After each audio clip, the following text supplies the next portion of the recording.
Hi, how you doing? I've had something, or rather someone, on my mind for quite a bit lately. A certain Draconicus, the spirit of chaos, Discord himself. And while I generally do enjoy Discord in his screen time, part of me always gets a little confused when he appears. Because to put it simply, he is way too powerful for the show's own good. I mean, he could fix every problem in Equestria easily. But he doesn't. Why is that? Well, that's what we're going to explore in this video. Was he simply not reformed fully, or is there more to it than that? Well, I guess you'll have to watch till the end to find out. Speaking of which, let's get on with the video. So, Discord. The literal spirit of chaos. The guy who can snap his fingers and rewrite reality. And I'm not being dramatic. This is a character who can turn the ground into soap, make Buffalo tap dance, pull objects out of thin air, and even casually do Star Swirl level magic without breaking a sweat. He is, without exaggeration, the most powerful character in the entire show, and it's not even close. Every major villain Equestria's ever faced, Tyrek, Chrysalis, Cozy Glow, the Storm King, even Grogar before we knew he wasn't real, they all rely on schemes, on planning, on stealing power, manipulating others, or finding ancient magical artifacts. Meanwhile, Discord could probably solve all those problems during a tea party by just blinking too hard. So here's the obvious question. If Discord is this powerful, why doesn't he ever use his magic to help when it actually matters? Because think about it. In a world where one being can bend physics and rewrite existence, why is Equestria ever in danger? Why is Twilight stressing about ancient threats, or Celestia pulling out prophecy scrolls, or Rainbow Dash telling everyone to go faster, when Discord could just teleport them directly to the final boss with power-ups in hand? The show dances around this in a few ways. Sometimes he is conveniently absent, sometimes he's learning not to interfere, and sometimes he says things like, oh, it's better for Twilight to figure out herself. But come on, if you had an all-powerful being just hanging around your world, doing magic purely for fun, would you really be cool with them just watching while literal apocalypses happen? And that's the core of the problem. Discord's power doesn't make any sense with the structure of the show's stakes. He doesn't just break the laws of Equestria, he breaks the narrative. Because if he can stop things but chooses not to, then every single danger the main six face suddenly starts to feel kind of fake. Like someone left the Game Shark on and is just pretending to play fair. Maybe that's exactly what Discord wants though. He doesn't care about rules, he isn't some sort of noble protector like Celestia or Luna. He's not even a reformed villain really. He's just a guy who enjoys stirring the pot, even when the pot is full of world-ending soup. And that's the problem with having a god on your team. Sometimes, he's just not interested in helping. Even after he's supposedly reformed, Discord doesn't act like it. At all. His behaviour is chaotic, obviously, self-serving, and let's be honest, often just straight up mean. And that's not me twisting his character, that's literally what he does. He makes Fluttershy cry. He gaslights Twilight, he lies, manipulates, abandons, betrays, and mocks everyone around him, even when there's no real benefit to him doing so. If you took any of his post-Reformation acts and gave them to a villain like, say, Chrysalis or Tyrek, nobody would bat an eye. But because Discord technically switched sides, we're expected to see him as one of the good guys? That doesn't track. And it's not like this behaviour is limited to one or two slip-ups. It's his whole deal. In fact, half the time, the main conflict of an episode is Discord actively causing a problem, either for his own amusement or to teach a lesson, and then he's either forgiven or just not held accountable at all. Like, you can prank your friends once in a while and still be considered a jokester, but if you prank your friends every single time you show up on screen and someone gets hurt each time, at some point you have to stop calling that a prank and start calling it a pattern. And the weirdest part, he never actually changes. Like, sure, he gets sentimental once or twice when Fluttershy is directly involved, but most of the time, he's the exact same as when he was a full-blown villain. He's just slightly less evil about it now. He still does what he wants, and he still disregards consequences. He still treats most of the main six like backup dancers in his Personal Chaos musical. Except Fluttershy, of course. She's the only one he actually remotely respects. It starts to feel like the label reformed is just something the show says happened, without actually making it feel true in practice. Because when you look at Discord's actions without the redemption label pasted over them, a lot of them are borderline sociopathic. He has zero empathy for how his antics hurt others, and even when he apologises, it's usually insincere, followed by him doing the exact same thing again 2 episodes later. So if he doesn't act reformed, doesn't learn from mistakes, and keeps repeating harmful behaviour, what exactly does it mean to say Discord was redeemed? Is redemption just declaring someone as a good guy and moving on? Because if so, it's starting to look like redemption is less about a character arc, and more like a narrative shortcut to keep him in the cast. So Discord isn't actually reformed, and doesn't act reformed. But here's where things get especially weird. The show keeps treating him like he's a hero anyway. And I don't mean just that the characters tolerate or forgive him, I mean he gets actual in-universe rewards, status, praise, and sometimes even more trust from the main six themselves. Let's start with the obvious. He becomes besties with Fluttershy. Now, that one makes sense emotionally. She's the only one who's consistently shown him kindness, and she also is the only reason his redemption arc even happened. But even that friendship gets tested constantly. He manipulates her. He lies to her. He abandons her in Twilight's Kingdom just because he thinks hanging out with Tyrek would be more fun. And then when Tyrek betrays him, Discord just cries a bit, gets a hug, and all is forgiven. Instantly. Imagine if anyone else had pulled that. If Rainbow Dash had teamed up with Tyrek, or if Twilight straight up ditched her friends for a more powerful villain, there'll be a multi-episode redemption arc, but Discord just gets left off the hook instantly with barely any consequences. It's like the show wants him to be one of the good guys, regardless of whether he's earned it. As if just saying he's reformed and giving him a crown sticker is enough to override literally everything else he's done. And to be fair, Discord is entertaining. He's fun to watch, he's unpredictable, but that doesn't mean he deserves the narrative equivalent of a You Tried trophy and unlimited political power. So to recap, Discord never really apologizes. He never changes, keeps messing things up, and instead of facing consequences, he gets promoted. If that's not chaos magic, I don't know what is. Okay, let's take a deep breath.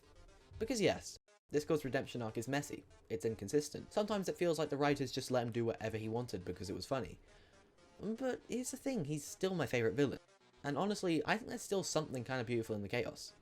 At his best, Discord does add something really special to the show. He's not like the other villains, who are evil just because they want power or revenge or some ancient pony MacGuffin. He's chaotic because that's just who he is. He's a spirit of disharmony, yes, but also a spirit of unpredictability, of creativity, and of not fitting in. Underneath all the pranks and drama of the universe-bending shenanigans, there's a character who wants to belong. He just doesn't really know how to do it. And that's kind of the key. Discord's reformation doesn't follow the standard Friendship is Magic formula. He doesn't suddenly become kind or humble or cooperative. His redemption arc is chaotic.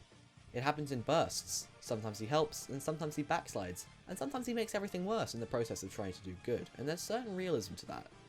Not everyone grows in a straight line, and not every friendship turns you into a model citizen. Plus, when Discord does choose to care more about someone, it feels meaningful.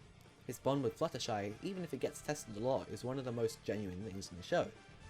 She's the one who sees good in him much before anyone else does. And for a being who literally warps reality for fun, that kind of trust hits hard.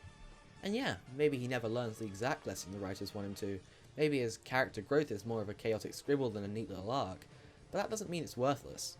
It more like means it's complicated. And in a show where most villains either get redeemed or immediately are blasted into random particles, Discord stands out. He's not just redeemed, he's allowed to stick around. He's allowed to be messy and to exist in that weird middle space between villain and hero. Which brings me to the most intriguing part. Discord doesn't stop being Discord. Even after all the lessons and mistakes, he doesn't really change who he is at the core. He's still the smug, unpredictable Draconicus that's one bad idea away from blowing up a castle. And the show doesn't erase that, it kind of accepts it. And that's a little frustrating, sure, but it's also a tiny bit profound. Because in the end, Friendship is Magic isn't just about making everyone the same. It's about making room for weirdos, for misfits, for ancient reality warping chaos gods who occasionally get jealous and summon Smooze to ruin the party. Discord doesn't earn forgiveness in a clean, satisfying way, but maybe that's the point. Maybe his arc is less about becoming good and more about being allowed to stay. So no, Discord wasn't totally reformed, and the show definitely bent over backwards to justify him. Even if his redemption was broken unfair, it wasn't meaningless. He may be a walking continuity error, but I mean that's chaos, right? And somehow that's enough. At least, it was until you start looking at the pattern.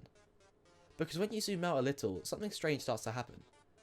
Discord's constant meddling, his suspicious timing, his whole "I'm just a silly little guy who's accidentally engineered the rise of 3 separate villains" routine, it suddenly doesn't feel like bad writing. It feels like a cover story. What if he never stopped playing the long game? So here's the theory. Discord never stopped being a manipulator. Not really. His redemption, his friendships, his oopsies, they're all part of a much bigger plan.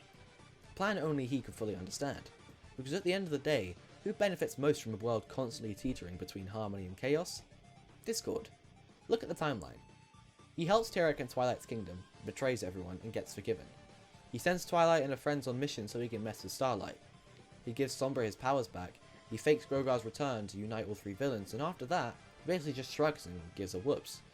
At a certain point, it stops looking like incompetence and starts looking like design. The Puppet Master theory, self-named by yours truly, says Discord wasn't just chaotic, he was curating chaos. He didn't want the villains to win, but he did want Twilight to grow.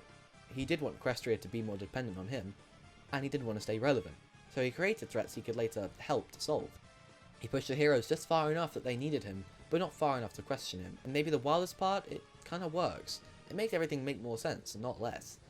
Why does he keep getting away with everything? Why is he never held accountable? Because it's not just the characters he's manipulating, it's the narrative itself. Discord doesn't just break the fourth wall, he walks past it, rearranges it, and paints a moustache on it, because why not? He's not reformed and he's not evil, he's just Discord. And whether he's pulling the strings or cutting them, he's always in control. Or at least that's what he wants us to think. But hey, that's just a theory. A My Little Pony theory. Again. So what is the truth about Discord? Well, that depends on how you want to read him. Maybe he's a reformed villain with a chaotic heart, someone who struggles to fit in a world full of rules and ultimately wants to be good. Maybe he's a manipulative egotist who never gave up control and only plays nice because it suits him. Or maybe he's something even stranger, a little mix of both. That's what makes Discord such a fascinating character. He doesn't fit into the clean moral binaries that define most of Equestria. The main six are good, and the villains are bad. Even the reformed ones like Starlight and Luna follow a neat arc. Guilt, change, forgiveness, but Discord, his arc loops in circles. One moment he's risking his life for Fluttershy, and the next he's giving life advice to Cozy Glow. Sometimes he's genuinely helpful, other times he causes mess just to see what happens. And yet, through all of it, we keep liking him. Maybe even loving him, because Discord's chaos is entertaining. He's unpredictable in a world that runs on harmony, and he breaks the rules we didn't even realise the show was following. When things start to feel formulaic, Discord shows up and turns the formula inside out. That's powerful, and that's fun, but it also makes him dangerous, not just to the characters, but to the show itself. If Discord can do anything at any time and face no real consequences, how can you tell a meaningful story around him? He doesn't just mess with the plot, he undermines it. And that tension between narrative stakes and unlimited power, between morality and mischief, is what makes his presence so frustrating and so compelling at the same time. Whether you buy the Puppet Master theory or not, it's clear that Discord always plays the long game. He's always thinking one step ahead, or pretending to. That's why even when he's wrong, even when he screws up massively, he still walks away smirking, because at the end of the day, he's the only one in the story who knows he's in a story. Apart from maybe Pinkie Pie. And that gives him a kind of power no magic can touch. So no, Discord's redemption was never simple. Maybe it wasn't even real, but it was brilliant, chaotic, contradictory, and confusing, just like the Lord of Chaos himself. And that's it for this one. I hope you enjoyed it. I definitely did, talking about my goat for like 14 minutes or whatever. I tried to be impartial in this video and focus on both the good and the bad, because it's both easy to glaze Discord and be overly negative. I'm thinking about making my next video possibly about the My Little Pony mobile game, so let me know if you'd like to see that. And with that, thanks for watching, I've been Monodash, and I'll see you sometime soon.